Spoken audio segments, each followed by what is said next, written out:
लगता है तूने मंजिल को पाने की ठान ली है। लगता है तूने मंजिल को पाने की ठान ली है। लगता है तूने अपने बाप की मान ली है।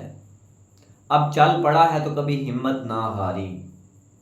चल पड़ा है अगर तो अब हिम्मत कभी ना हारी, क्योंकि तूने जिंदगी को जीने की तरकीब जान ली है। Students, as you know, my name is Muhammad Awais Anjum and you are all welcome to the next lecture of this English speaking course. Today we are going to talk about our third tense, that is future indefinite tense. So let's get started. तो students, अगर बात की जाए future indefinite tense की, तो हम daily routine में बहुत से ऐसे सेंटेंसेस बोलते हैं जो फ्यूचर इंडेफिनेट टेंस से रिलेट करते हैं, क्योंकि फ्यूचर इंडेफिनेट टेंस फ्यूचर के एक्शंस को शो करने के लिए इस्तेमाल होता है। ऐसे एक्शंस जो अभी तक नहीं हुए लेकिन फ्यूचर के किसी वक्त में होंगे, आने वाले ज़माने में होंगे।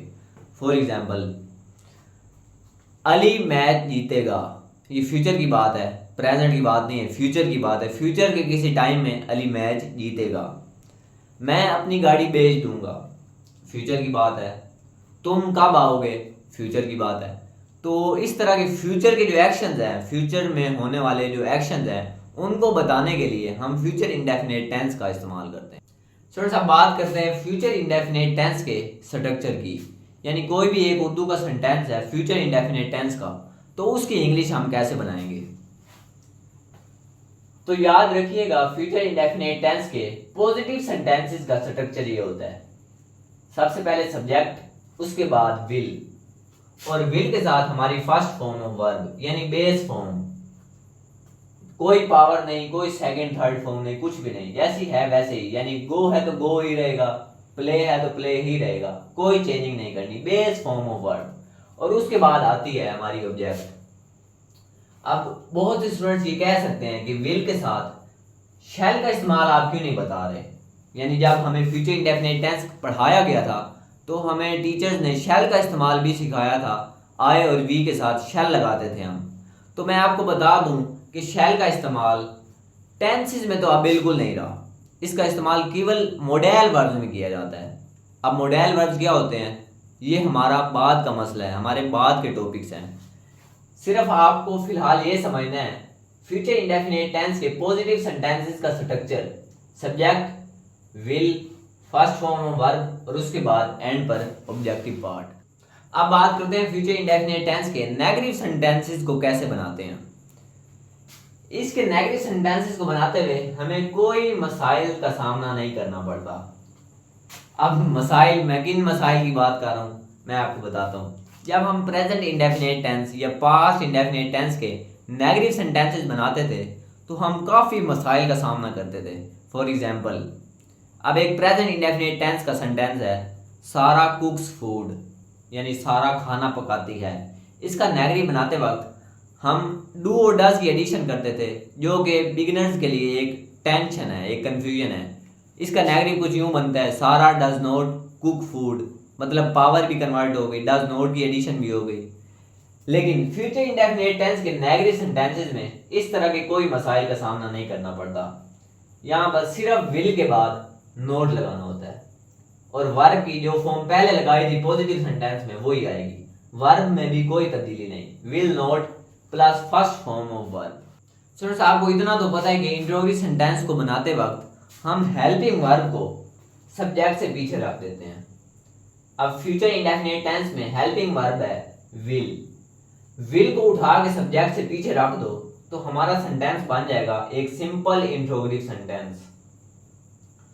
और डबल इंट्रोगेटिव सेंटेंस तो बनाना आपके लिए अब बच्चों का खेल है, क्योंकि डबल इंट्रोगेटिव सेंटेंस बनाते हुए हम क्या करते हैं, एक सूटेबल WH वर्ड की एडिशन। एक सिंपल इंट्रोगेटिव सेंटेंस के सबसे शुरू में सूटेबल WH वर्ड की एडिशन से हमारा सेंटेंस डबल इंट्रोगेटिव सेंटेंस बन जाता है। ये आप बहुत अच्छी तरह जानते हैं। फ्यूचर इंडेफिनिट टेंस में चाहे हमारा सब्जेक्ट कोई एक शख्स है या फिर ज़्यादा सारे लोग हैं, हम विल का इस्तेमाल ही करेंगे। ये बात आपने याद रखनी है। अब चलते हैं कुछ एग्जाम्पल्स की तरफ और फ्यूचर इंडेफिनिट टेंस को, फ्यूचर इंडेफिनिट टेंस के कंसेप्ट को और ज़्यादा मजबूत करते हैं। तो स्टूडेंट्स, हमारी पहली एग्जाम्पल है, मैं ये गाड़ी बेच दूंगा। मैं ये गाड़ी बेच दूंगा या फिर बेचूंगा। सब्जेक्ट और विल के साथ फर्स्ट फॉर्म और फिर objective part. I will sell this car, I will sell this car. Negative will के बाद नोट लगाने से नेगेटिव बन जाएगा। I will not sell this car, I will not sell this car. Interrogative में will को उठाओ, सब्जेक्ट से पीछे लगाओ। Will I sell this car, क्या मैं ये गाड़ी बेचूंगा। Double interrogative, when will I sell this car, मैं ये गाड़ी कब बेचूंगा। फ्रेंड्स हमारी नेक्स्ट एग्जांपल है, हम उसे कन्विंस करेंगे। कन्विंस एक वर्ब है जिसका मतलब होता है आमादा करना, राजी करना। सबसे पहले सब्जेक्ट, उसके बाद विल के साथ फर्स्ट फॉर्म और उसके बाद objective part. We will convince him, हम उसे कन्विंस करेंगे। Negative, we will not convince him. Interrogative, will we convince him, क्या हम उसे आमादा करेंगे। Double interrogative, how will we convince him, हम उसे कन्विंस कैसे करेंगे। नेक्स्ट, वो एक नई बाइक खरीदेगा। सब्जेक्ट, विल के साथ फर्स्ट फॉर्म और ऑब्जेक्टिव पार्ट। खरीदेगा, फ्यूचर की बात हो रही है, फ्यूचर की किसी एक्शन की, फ्यूचर में वो कोई काम करेगा। He will buy a new bike, he will not buy a new bike. Negative, यानी वो एक नई बाइक नहीं खरीदेगा।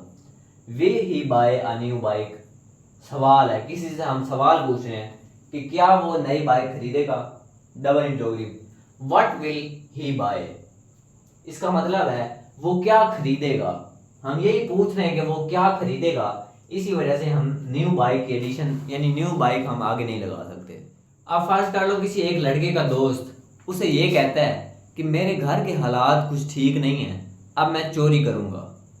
लेकिन आगे से वो उसे कहता है कि ऐसा मत करना, अगर तुम पकड़े गए तो हर कोई तुम्हें गालियां देगा, हर कोई तुम्हें गालियां देगा।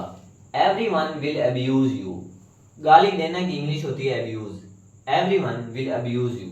Negative, everyone will not abuse you. Interrogative, will everyone abuse you. Double interrogative, why will everyone abuse you, तुम्हें हर कोई गालियां क्यों देगा। नेक्स्ट, कल बारिश होगी, आने वाले कल बारिश होगी। It will rain tomorrow, it will rain tomorrow, कल बारिश नहीं होगी। It will not rain tomorrow. Interrogative, will it rain tomorrow, क्या कल बारिश होगी। अब double interrogative, when will it rain, हम यही पूछ रहे हैं कि कब बारिश होगी, तो हम टुमारो को हटा देंगे। फ्रेंड्स अब बात करते हैं स्पेशल केस की, यानी WH वर्ड हु की। आपको मैंने ये काफ़ी मर्तबा बताया है कि हु को इस्तेमाल करके जब हम एक इंट्रोगेटिव सेंटेंस बनाते हैं उसका स्ट्रक्चर बाकी इंट्रोगेटिव सेंटेंसेस के स्ट्रक्चर से काफ़ी डिफरेंट होता है। लिहाजा इस स्ट्रक्चर को याद रखने के लिए मैंने आपको बताया था कि इसका स्ट्रक्चर पॉजिटिव सेंटेंसेस के स्ट्रक्चर से काफ़ी मिलता है। फॉर एग्जाम्पल, हु की जगह अगर दे लगा दो subject, they will teach you, तो ये पॉजिटिव सेंटेंस है। लेकिन हु विल टीच यू ये इंट्रोगेटिव सेंटेंस है, तो 90% मैच करता है ये स्ट्रक्चर। तो आपने इसका स्ट्रक्चर पॉजिटिव सेंटेंसेस के स्ट्रक्चर की तरह बनाना है। बस हु को एक लम्हे के लिए आपने सब्जेक्ट कंसीडर करना है। अब कुछ एग्जांपल्स बनाते हैं। हु विल टीच यू, तुम्हें कौन पढ़ाएगा, फ्यूचर की बात हो रही है। Next, who will give you the loan, तुम्हें कौन देगा लोन, लोन तुम्हें कौन देगा। Who will give you the loan. Who will come with me, मेरे साथ कौन आएगा। तो हु को इस्तेमाल करके इंट्रोगेटिव सेंटेंसेस जो हम बनाते हैं उसका स्ट्रक्चर थोड़ा बहुत डिफरेंट होता है।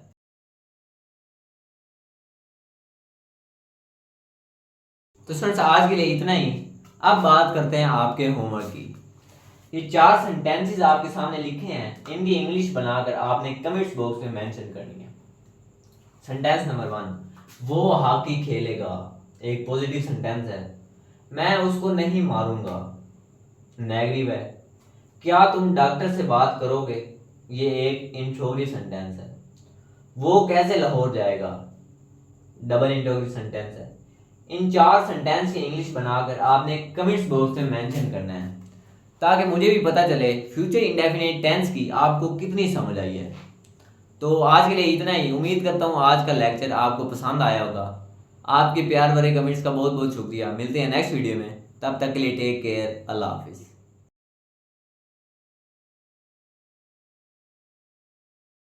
तो थोड़ा सा वक्त है थोड़ी बहुत एंजॉयमेंट का।